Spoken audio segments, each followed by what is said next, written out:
I think logic is the endangered species of our time. I also believe it's a non-renewable resource.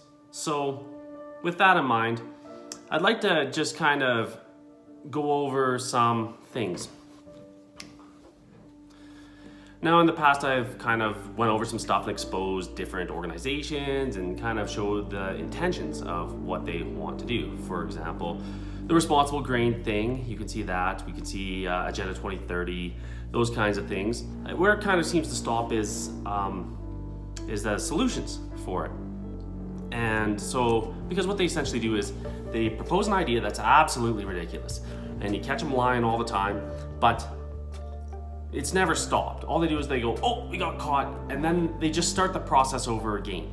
It'll never stop until they get what they want, which is you to accept whatever that they're pitching to you, just to say yes, and then they're just gonna lie and do whatever they wanted anyway.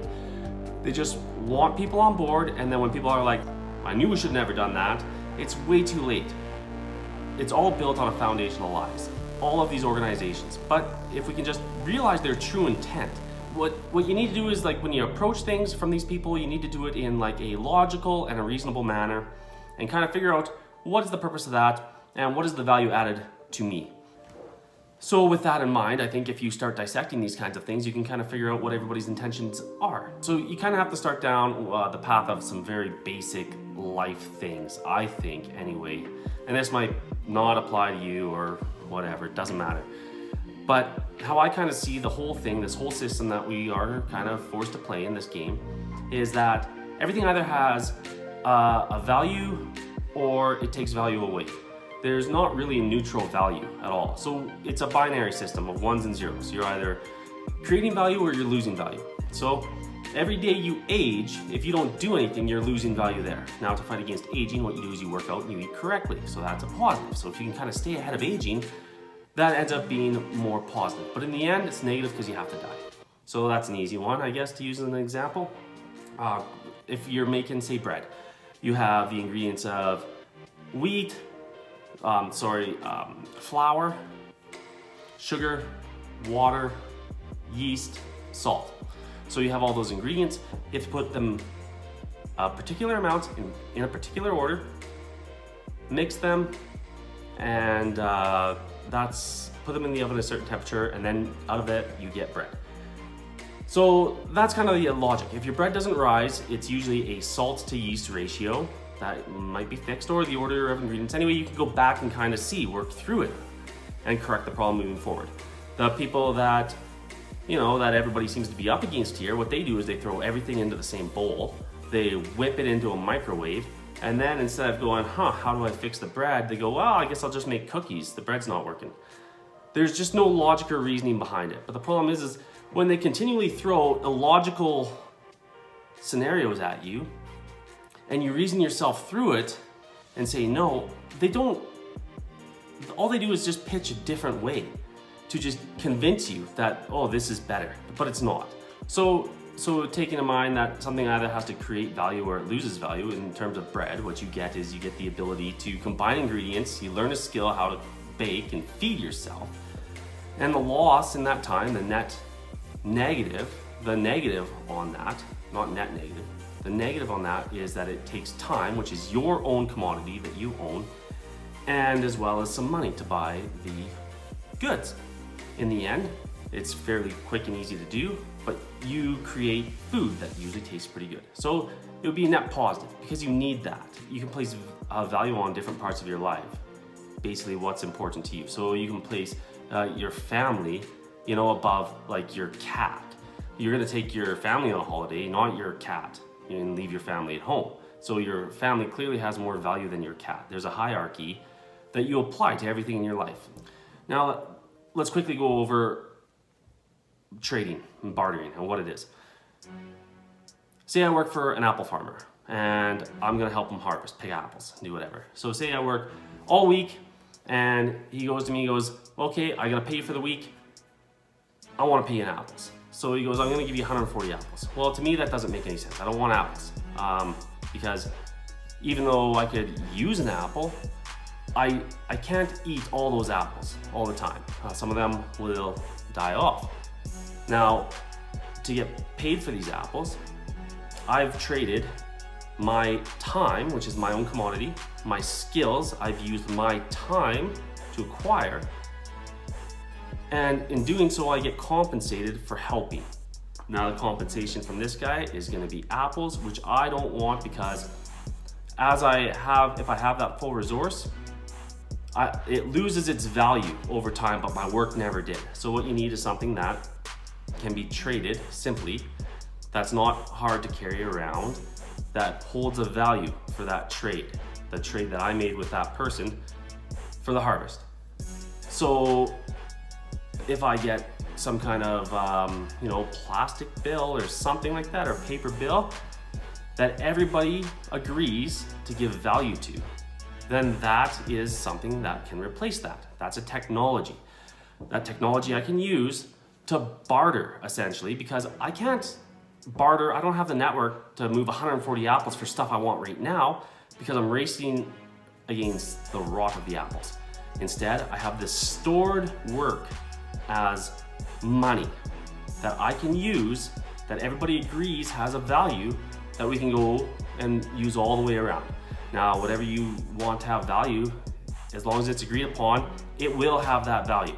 Gold has typically been used because it's a limited resource, it's very difficult to find, and it's actually used for all kinds of goods, so it actually has a purpose as well. If the value is worth nothing, if everyone goes, we don't want that to be worth anything at some point, you can actually still use gold for a lot of things, make a lot of things to make your lives easier. So that's a good one.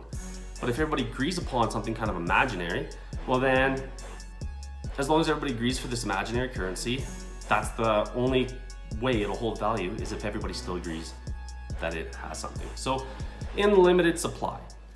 Now say you use this good, this money, and I go to the blacksmith and I get a hammer or some tools, and work on all my stuff. Well, the thing about this society is, and this blacksmith, he's the best in the land, he's the best guy around, he's phenomenal.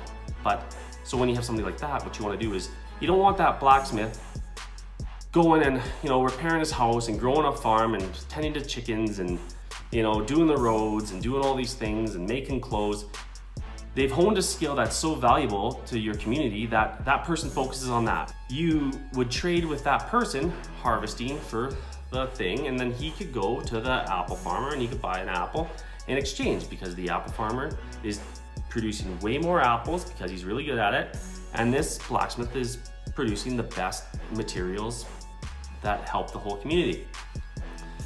If everybody had to do their own stuff and do their own clothes and their own food and their own buildings and their own everything, then progress would slow down substantially until you could figure out a way to create enough time to pursue these kinds of things. Even then, you have to base it on your own knowledge and skills to get there. So while the Johnsons might have a TV, you might have a horse and buggy. But instead, if you're willing to trade around with stuff and allow people to pursue what they're best at, then you get flat screen TVs on everybody's wall. You get internet, you get cars, you get all of these things. So that's just the basic idea of it. Okay, so as we're trading, the money has a value fixed into it. My work and my skill is in this plastic money or this piece of gold. And it's saving it for me to use and trade comparatively. So it'll always be worth it because it'll never degrade, right? Now, say we're working in our community just fine, and all of a sudden this guy moves in and he figures out how to forge money.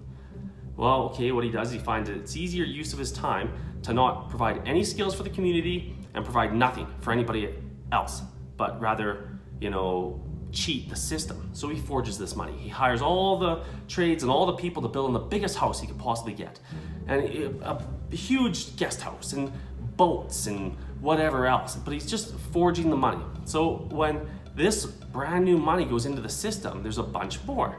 Well, now, because it's not as rare, he has inflated the amount of money in this system, and now everybody's money is worth a little bit less. It's all worth less. We'll call this act inflation for the basics. And so anyway, so that blacksmith is going to have to charge a little more, and the other person doing the apples is gonna have to ask for a little higher wage and this and that. And instead of that person contributing, so that person contributed nothing. It contributed nothing. And what that ends up being is net negative, because there's no value placed into that community. There's nothing that that person did. Meanwhile, everybody's wondering, boy, look at this. This guy's got all this money. He must be valuable, because everybody's put value. The only way that you can accrue this money, currency, is by having a lot of value in your community. Well, this guy seems to be worth a lot of money. He must be very valuable. So people are like, wow, we need him. That person is valuable. Look how they have all these houses, whatever he's doing, we're very lucky to have him. It's extremely valuable, but it's not. It's a lie. So you see how one lie can essentially ruin it for an entire community. You know, instead of stopping, he tells his buddy 2 towns over what he's doing, and that guy replicates the same thing. And then we have all these falsities created. Now you can do that by just randomly printing money, which they seem to do, or manipulating stocks, or, you know, there's a variety of ways that everybody seems to be doing this stuff.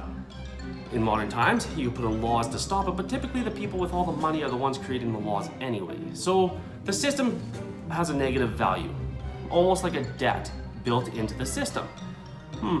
Is every country in debt? Yeah, because the whole thing is just built on fake negative value. There's nothing actually of substance there.